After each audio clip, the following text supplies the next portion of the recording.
बिस्मिल्लाहिर्रहमानिर्रहीम। इब्न सीना दारुल इलाज एंड रिसर्च सेंटर के मालूमाती चैनल हर्बलिस्ट टीवी 786 से मैं हूं हकीम अब्दुल सत्तार बासिर। कल ही मुझसे एक दोस्त ने पूछा कि सिंपल ऑर्गेनोपैथी क्या है, नज़रिया मुफरद अज़ा है क्या। तो मैंने उसके सवाल का जवाब दे दिया, लेकिन मैंने सोचा कि बहुत सारे दोस्त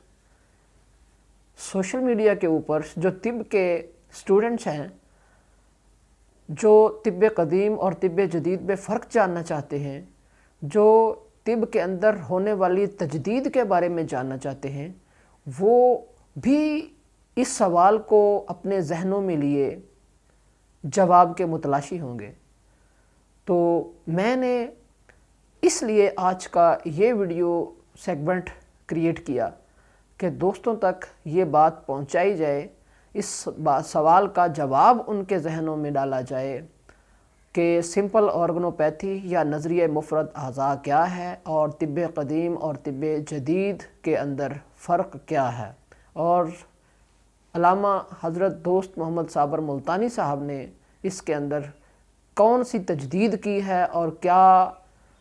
इसके अंदर नई चीज़ें लेके इसको समराइज़ किया है और हमारे लिए किस तरह इन्होंने आसान किया है। तो दोस्तों, बात करते हैं सिंपल ऑर्गेनोपैथी के बारे में कि नज़रिया मुफरद अज़ा क्या है। तिब कदीम यूनानी तिब जो है वो दोस्तों सिर्फ़ और सिर्फ अखलात पे आके रुक जाया करती थी कि जिस्म के अंदर मौजूद जो खिल्लतें हैं, बलगम, सफ़रा, सौदा, और वो खून को भी इस खिल्लत में शुमार करते थे। इससे आगे कोई भी बात नहीं बढ़ती थी और होता ये था कि मर्ज़ काबू में नहीं आता था, क्योंकि बात की तह तक पहुंचा नहीं जाता था। जिस तरह का मशहूर वाक़या है कि दोस्त मोहम्मद साबर मुल्तानी साहब हकीम इनकलाब जो हैं, जिनको कहा जाता है, उनके पास भी एक हैज़ा का मरीज़ आया तो उन्होंने उनको तशख़ीस करके दवाई दी। ये उस वक़्त की बात है जब उन्होंने अभी तक इसमें तजदीद नहीं की थी। तो मरीज़ जो है वो उनके काबू में ना आया, मर्ज़ उसका बढ़ता गया, हत्ता कि वो उसके मरीज़ की जो है वो डेथ हो गई। तो वो बड़े परेशान हुए कि ये क्या मामला है कि मर्ज़ जो है वो दवा ने मर्ज़ के ऊपर असर क्यों नहीं किया। तो ये एक लंबी चौड़ी दास्तान है कि उन्होंने एक लंबा सफ़र बांधा, पहले तिब को छोड़ा, फिर दोबारा तिब में आए, फिर वो लंबे सफ़र में गए। तो मुख्तलिफ़ जगहों के ऊपर वो मुख्तलिफ़ अतिबा इकराम जो उस वक्त के मशहूर व मारूफ़ असातिज़ा थे उनके पास रहे, गौर व खौज़ किया, और इन सारी चीज़ों के नतीजे में एक जो है वो थ्योरी हुक्मा के अतिबा के सामने उन्होंने ला के रख दी। वो उस वक्त थ्योरी थी, जबकि अब इस वक्त वो थ्योरी नहीं बल्कि वो एक मुकम्मल उसूल और एक मुकम्मल रूल बन चुका है। उसके ऊपर साइंटिफिक तौर पर तजर्बाती अमल से गुज़रने के बाद जो है वो अब एक नतीजतन एक मुकम्मल फार्माकोपिया उन्होंने ला के सामने रख दिया। तो उसके जो समरी है उसकी कि नज़रिया मुफरद अज़ा है क्या, सिंपल ऑर्गेनोपैथी है क्या, वो ये है कि इंसानी जिस्म जो है वो मुख्तलिफ़ अज़ा से मिलकर बना है, बिल्कुल इसी तरह जिस तरह के कोई एक मशीन मुख्तलिफ़ पुर्ज़ों से मिलकर बनती है। तो इस इंसानी जिस्म के अज़ा जो हैं उनकी अक़साम के अंदर एक नहायत ही अहम किस्म है हयाती अज़ा, जिसके अंदर इंसानी ज़िंदगी जिनके ऊपर इंसानी ज़िंदगी का दारोमदार है। तो हयाती अज़ा के अंदर अज़ाए रईसा जिनको कहा जाता है वो है 3, जिनमें दिमाग है, दिल है और जिगर है। तो इंसानी जिस्म जो है वो बुनियादी तौर पर 3 टिश्यूज़ से मिलकर बना है। इसमें 3 ही टिश्यूज़ हैं, 3 किस्म के, 3 अक़साम के इनमें टिश्यूज़ हैं। चौथा जिनको हम कनेक्टिव टिश्यूज़ कहते हैं, पहले हम तीनों का जिक्र कर लें कि इसमें नर्वस टिश्यूज़ हैं, दूसरे नंबर पर इसमें वो हैं मैस्कुलर टिश्यूज़ हैं, और तीसरे नंबर पर एपिथेलियल टिश्यूज़ हैं। इन्हीं टिश्यूज़ के पीछे एक निज़ाम है, नर्वस सिस्टम, पहले नंबर पर नर्वस सिस्टम, दूसरे नंबर पर मैस्कुलर सिस्टम और एपिथेलियल सिस्टम। जो कनेक्टिव टिश्यूज़ हैं वो इंसान को ढांचे की शक्ल में बनाकर جو ہے وہ ایک انسان کی صورت میں پیش کر دیتے ہیں، اور اس کے بعد جو زندگی کا دار و مدار ہے، جو تغذیہ ہوتا ہے اس جسم کا، جن ٹیشو سے اس جسم کے اعضاء کو غذا حاصل ہوتی ہے، وہ 3 ہی ہیں جن کا میں نے ابھی آپ کے سامنے ذکر کیا ہوا ہے۔ تو اللہ تعالیٰ نے اس جسم کے اندر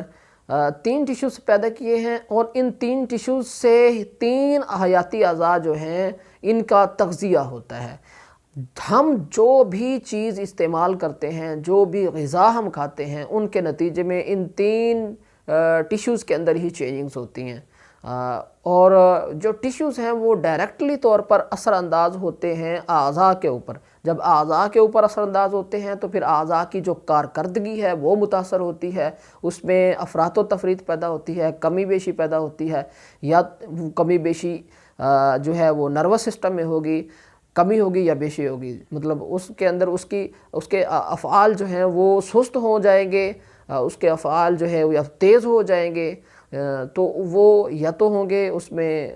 نروس سسٹم میں یہ تبدیلیاں پیدا ہوں گی، یا تبدیلیاں پیدا ہوں گی میسکولر سسٹم میں، یا تبدیلیاں پیدا ہوں گی ایپیتھیلیل سسٹم میں۔ ان تینوں میں یا تینوں میں سے کسی ایک میں جب تبدیلی پیدا ہوتی ہے، ایک میں بھی تبدیلی پیدا ہو تو باقی 2 بھی متاثر ہوتے ہیں، اور اس افراط و تفریط کے نتیجے میں پیدا ہونے والی جو علامات ہیں انہی کو امراض کا نام دیا جاتا ہے۔ اور یہی تھیوری جو ہے وہ محقق دور جدید حکیم انقلاب حضرت صابر ملتانی صاحب نے پیش کیا ہے۔ اور جسم کے اندر جو ترتیب ان ٹیشوز کی اللہ تعالیٰ نے رکھی ہے ان کو بھی آپ ذرا سمجھیے گا۔ جسم کے اندر ان کی ترتیب کچھ اس طرح ہے کہ جو کنیکٹیو ٹیشوز، جو انسان کا ڈھانچہ ہے، ہڈیاں ہیں، ان کے اوپر جو ہے ان کے ساتھ جڑا ہوا جو ہے وہ میسکولر سسٹم ہے، عضلاتی نظام ہے۔ جیسے ڈاکٹرز حضرات کسی مطلب پیتھالوجسٹ کے پاس چلے جائیں،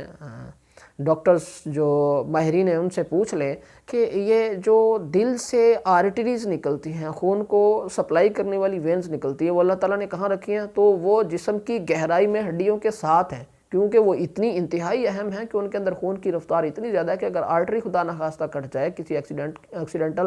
حالات میں تو وہ جسم کا خون نہیں رکتا اور بہت تیز پریشر کے ساتھ نکلتا ہے، اور انسانی جان ضائع ہو سکتی ہے۔ تو اس سلسلے میں پھر جو ہے نا وہ جو اس کا جو سب سے جسم کی گہرائی میں ہم نے آپ کو بتایا کہ میسکولر سسٹم ہے، عضلاتی نظام ہے، اس کے اوپر دوسرے نمبر کے اوپر چونکہ یہ 3 سسٹمز کا ہم جسم کام کر رہے ہیں میجر، تو دوسرا سسٹم جو جسم کے اندر کام کر رہا ہے وہ جو عضلات کے اوپر ہے غدد کا نظام ہے، اور سب سے اوپر جو انسان کی جو جلد ہے ان کے نیچے میسکولر سسٹم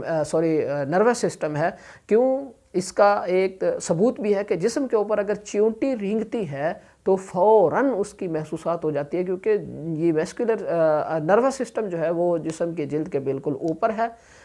تو وہاں پر ہمیں محسوسات اور پیغام جو ہے وہ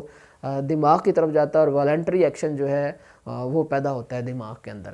تو یہ جسم کے اندر ان اعضاء کی ترتیب ہے، اور اس طرح یہ 3 بٹن اللہ تعالیٰ نے اس جسم کے اندر لگا دیے ہیں، اور یہی ایک نظام ہے جس کے اندر کمی اور بیشی جو ہے وہ ہمارے جسم کے اندر تبدیلیاں پیدا کرتی ہے، اور جن کو ہم امراض اور علامات کا نام دیتے ہیں۔ اس مختصر سے ویڈیو کے اندر تو اسی سوال کا جواب میں نے آپ کو دیا ہے کہ وٹ از سمپل آرگنوپیتھی، نظریہ مفرد اعضاء ہے کیا؟ بنیادی طور پر نظریہ مفرد اعضاء کی تحریکیں کتنی ہیں، اور کس مقام پر تحریک ہو تو دوسرے مقامات پر جو ہے وہ کیا تبدیلیاں پیدا ہوتی ہیں،